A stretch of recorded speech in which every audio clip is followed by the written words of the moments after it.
Давайте о том вообще, куда можно двигаться Российско-Кыргызскому фонду, немного позже поговорим. Сейчас еще немного о стратегии поведения Российско-Кыргызского фонда на рынке, вообще их присутствии.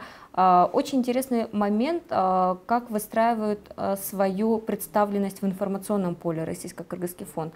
Создается впечатление, что тратят очень много денег, и за счет этих денег, которые по сути должны быть пущены на поддержку экономики, ну вот в этом сложном периоде первого этапа вступления в ЕС, эти деньги идут фактически на пиар, ну как мы видим.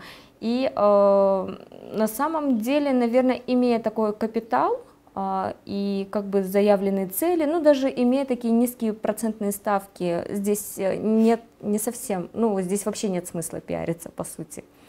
Имея такой огромный капитал, нет смысла даже вообще разговаривать с прессой. То есть, другими словами, можно показывать свою деятельность только на результатах. Но, к сожалению, за 1,5 года эти ребята не смогли показать результат.